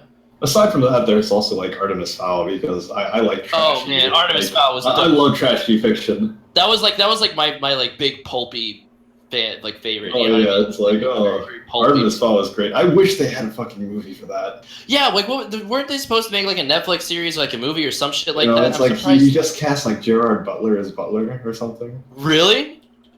Oh no, it's like that'd be like perfect casting, right? Oh, that would be perfect casting, right? Okay, you mean got it. Yeah. I don't know, like I could have sworn that they were supposed to make a book. Oh, whatever, it's fine. Yeah, I don't know. All right. Is that it? Yeah, I guess that it's. Oh, okay. Next question then, huh? Yeah. Cucumber Phil. I forgot that's the name of the person. What's the worst anime you've watched? Oh man, I've told the story before. Should I get into it? Yeah. Why don't you? Yes. Yeah. Give us if you feel like saying the whole story, go ahead. If you want to give a Cliff Notes version, that's also super valid because I need time to think of it. Okay, cool. So basically, I think I said this before, but whatever. I'll spin you a tale. It's a very short tale. So I'm starting college, my first year of college, first semester, and we have a pretty big anime club because my college is pretty fucking nerdy. But basically, the way the anime club works is that they would have a weekly showing of animes, and they would show 2 episodes of 2 anime a night, so 4 episodes total. And so one of the anime for the first semester was Gurren Lagann. And that was the first time I ever saw Gurren Lagann, and it was fucking dope. The other anime was an anime called Pre-Tier, and I hated that anime so much. It was basically a take on a Snow White and the Seven Dwarves. If the Seven Dwarves were like Bishonen, like Bishi, like fucking cute anime boys with powers, with element powers. Yeah, so they showed Pre-Tier. They would show the two episodes of Pre-Tier before Gurren Lagann, so we would have to watch the bullshit before we got to the good stuff. So maybe it's because it was juxtaposed against a series that I was really, really enjoying for the first time, and against like a series that I just had not feeling at all. But like the animation was really wonky, the story was just trash. Like I'm gonna feel really bad if anybody even has heard of this and really liked Pre-Tier that's watching right now, but it did not gel with me. It was really bad. Yeah, that's my answer. Fucking Pre-Tier. God damn it. All right. How about you, Mitchell? No, I'll go first. Josh go. Yeah. I mean, there's a lot of ways to classify this. There's, like most forgettable, terrible anime. I think there's a show like that called like 11 Eyes. Remember anything about the series aside from that it was boring as fuck. And I watched it and I thought, holy cow, what the fuck am I doing with my life? And I pieced out after like half an episode. But I guess in like offensively terrible, there's stuff like stuff that has okay execution but is terrible just as a concept. Gate's definitely up there. There's stuff that's just terribly executed. That would be Ichigo 100% because holy fuck, man, that series deserved better. Holy cow! Like all you need to do is like look up Ichigo 100% and like look at the first like maybe 30 seconds of that show, and it is bad. And then there's also like stuff that you wish were a better series, but it's a terrible series, and it hurts you and pains you on the inside. And I think that would be Hyaka Ryoran, or like Samurai Girls or Samurai Bride or something. Huh. And it's a terrible series. It's absolutely garbage. The reason I really wish it were better is because the line art in it is super cool and amazing, and like they do really interesting things with like their aesthetics. But fuck, man, this fan servicey garbage is like X tier bad. Yeah, X tier bad. All right. Here's the deal. I had to think about this one because there's that moment, right? What I'm about to say might piss some people off, and I don't know. When I read the idea of what's the worst anime you've watched, I think of the worst anime you've watched all the way through. Oh god. That's because that shortens the list. Because how many times have we sat down and watched one episode of something and said that's shit? Yeah. That's what I was assuming as well. So. So like I figured okay. Here's the deal. I've watched a lot of weird series in my life. Nothing will top. Oh god, is it called? God damn it! What's in it? Angel. Which could be like 50 different like series. Dokuro-chan? No, wait. I have watched all of Dokuro-chan, and that is pretty shitty, actually. It was at least amusing though. There is an anime called fucking fuck. Man, I cannot remember the name. Josh, you remember it? It had Tenchi, that character who was like a silver-haired girl. It took place in school, and all the characters were dead. And Angel Beats? Yes, Angel Beats. Wow, Angel Beats. This is the one where you're gonna. Okay. I didn't like this Angel is the hill Beats. you're dying on? But... Okay, here's the deal, right? And I cannot emphasize this enough. Angel Beats is a good show. I like the fact that like someone left. Somebody just dropped, yeah. Yeah, someone just dropped the minute I said that. Fuck this. I'm so sorry. Okay, here's the thing. Angel Beats is one of those series where like I've watched a lot of like series all the way through. But my problem with Angel Beats is the fact that, like, if you asked me, like, there's some series out there where it's like, man, I don't remember everything that happened, but I remember enough that it was memorable and likable. When I remember Angel Beats, the music was the best part of that series, and I do not remember the rest. It's been 10 years. It's been not 10 years. It's been 7 years. I remember some things, but I don't remember everything, and like, it's okay. I feel like it's one of those shows where, like, I remember watching Gurren Lagann and, like, rewatching it later and thinking I'd forgotten everything. I hadn't.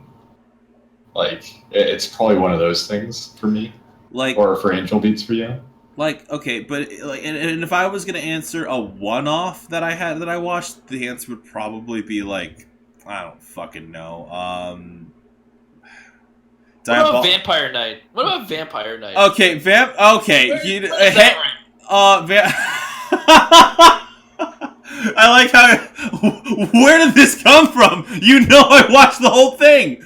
I know, but dude. Okay, here's. Okay, I can't say that Vampire Knight's the worst fucking thing I've ever watched because at some point in my life I thought it'd be a good idea to cosplay a character from Vampire Knight. That's a good point. Okay, here's the deal. Vampire Knight is also really bad, but the second season is what's really bad. The first season is actually pretty serviceable. It's okay. It's not good. It's okay. Got it. Okay. All right. I'll give you that. Maybe it's just because I just remember that was like during the height of the Twilight Mania. So. Oh no! Yeah, it had this really weird moment where it came out right at that time, and it was. Yeah. It's bad. Also, I went back to the YouTube chat, and like it's like. I blink. The anime I called out, Angel Beats, is clearly an anime that someone else really likes. No, a lot of people really love the series. Angel Beats is really well beloved. I think for like good reasons. I just didn't. It didn't click with me. You know. I'm actually sort of interested to see why it didn't click with you. You know, maybe if I watched it again, because there's a chance. There's a really good chance that like part of the reason why I may not like it is because of the time where I watched it, because that was when I was watching anime. You were going through a really weird time. Yeah, Josh, I think that was our senior year in high school. That was a really bad time in my life. So, like maybe it's the context. Maybe I have to rewatch it. Maybe I have to rewatch it.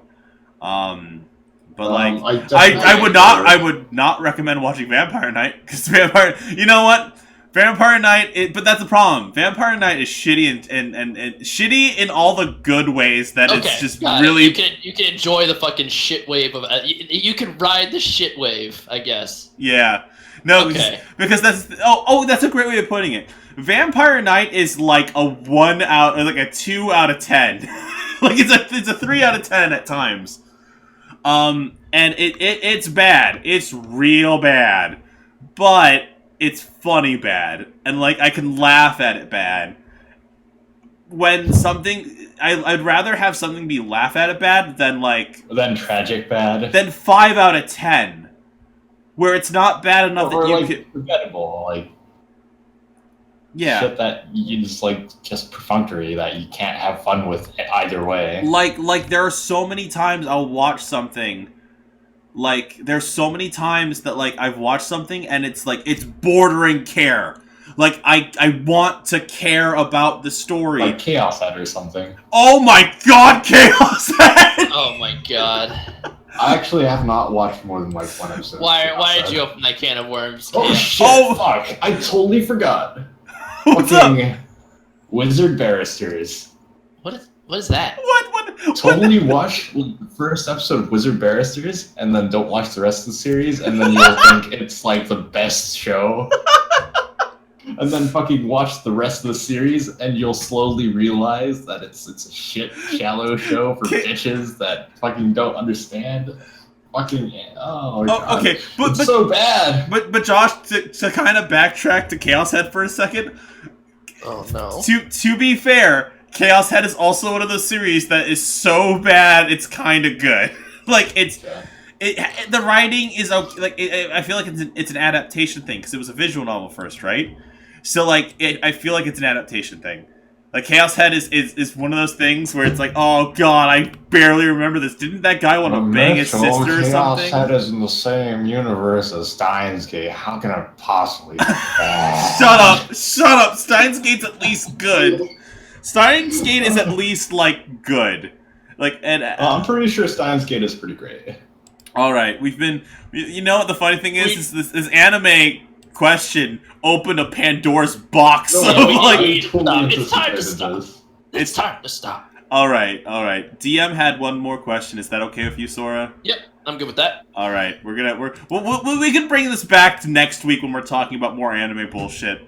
Well, that means we have to save like the Recreators topic till like the last part. Oh my god. What's the shittiest anime you've watched? Recreators! yeah. Get double down, man. If episode 3 is trash. Oh my god. Okay, oh alright. What DM's last question of the night comes from DM.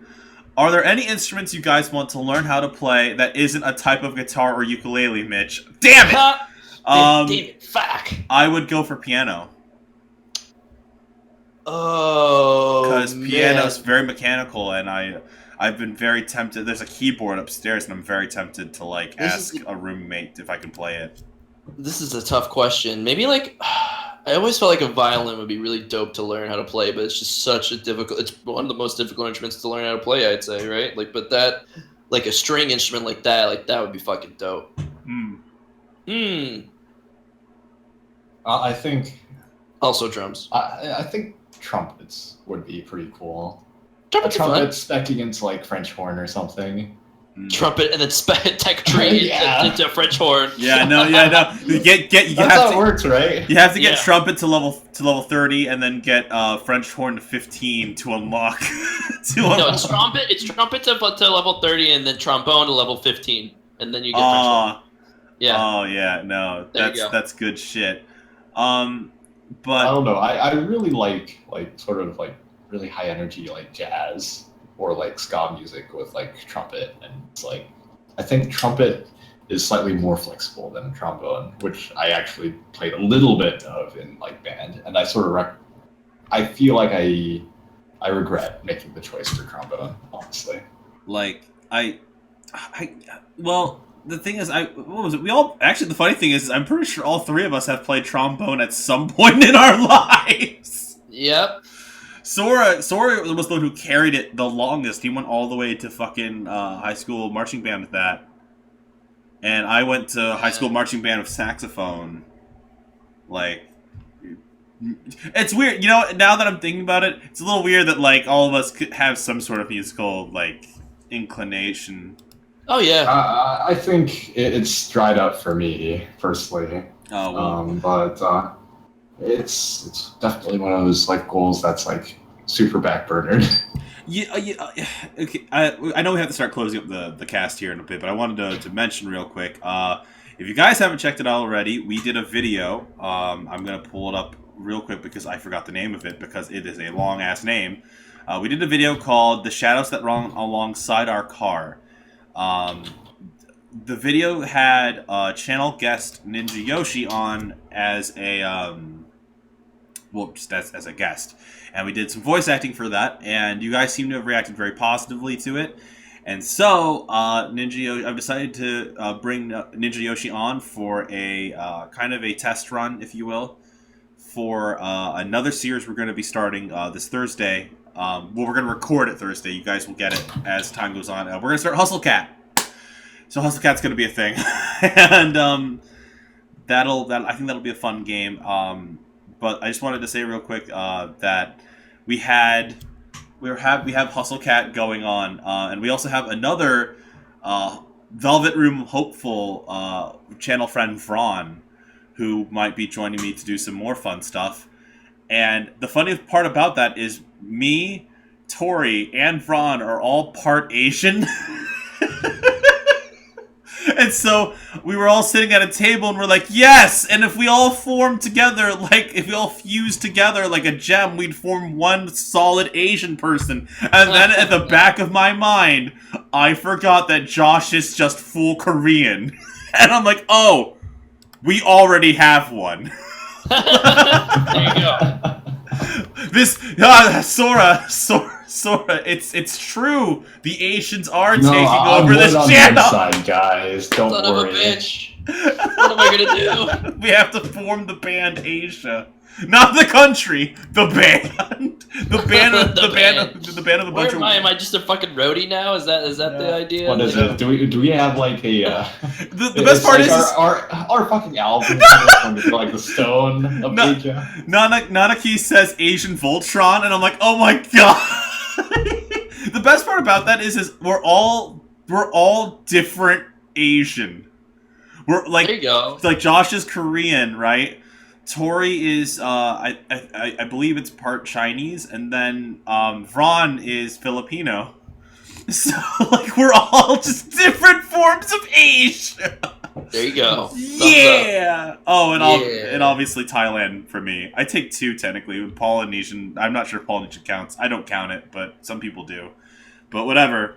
Thailand. All right. All right. That's my bedtime. Oh shit! It's 11 o'clock for you. Yep. All right. Yep.